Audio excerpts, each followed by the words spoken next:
Karibu sana watazamaji wa Pelelo TV popote pale mlipo. Matumaini yangu ya kuwa nyote ni wazima pale ambapo mnakwenda kututazama. Kwa majina naitwa Bernard Mone Pelelo. Ukitaka kuniita Bernard utakuwa bado ulikosea. Tunapatikana katika nchi ya Burundi ambako tunaendelea kufanya kazi zetu kama kawaida.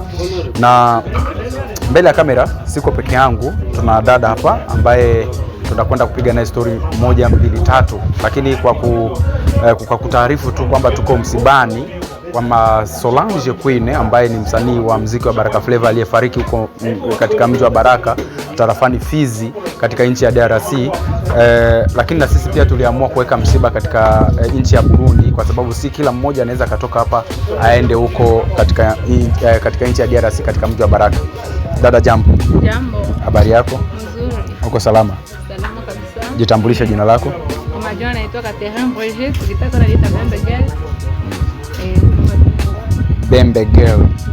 Kwa sasa hivi unajishirikisha na nini zaidi katika mambo ya kwenye mitandao ya kijamii? TikTok, Facebook, na Instagram. Okay.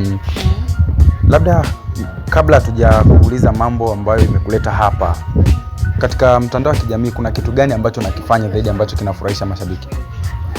Katika mtandao wa kijamii ninachokifanya ni kutangaza tu Bembe to the world.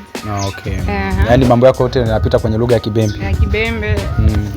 Japo kuna moja na changa ila Kibembe ndo zaidi. Ndo zaidi.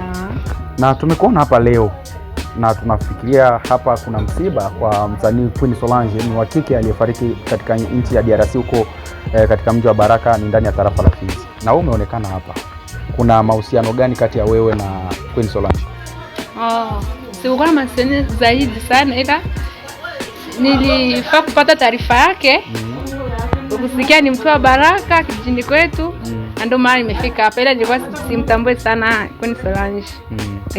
Mbona wengi wanasema mnafanana naye, huenda labda ni familia nini?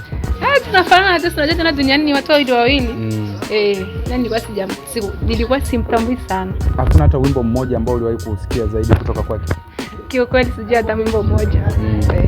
Na kwa kumalizia zaidi, pamoja na wewe, unaweza kuwa na ujumbe gani zaidi kupitia kifo hichi cha wasanii Misagaza alifariki Uvira mwezi tu mmoja baada ya Solange kufariki? Unaweza kuwa na ujumbe gani? Ujumbe wangu tu ni Mungu alaze bali pema peponi. Sina maneno mengi ya kusema. Na mashabiki wanakufuatilia, unaweza kuambia nini kwa kazi zako? Maana ni kitambo sana tukuoni tena kwenye mitandao. Naomba tu wazidi kutufuatilia na waje kwa wingi, maana kazi yetu tunataka uanza upya. Tunataka endelea kutangaza Bembe to the world. Kwa hiyo tunaenda kuwakaribisha waje kwa wingi, na tusupport, wa comment na kulike na kushare. Asante sana, tunakushukuru sana kwa muda wako. Asante pia. Pole sana kwa msiba. Tunapoa.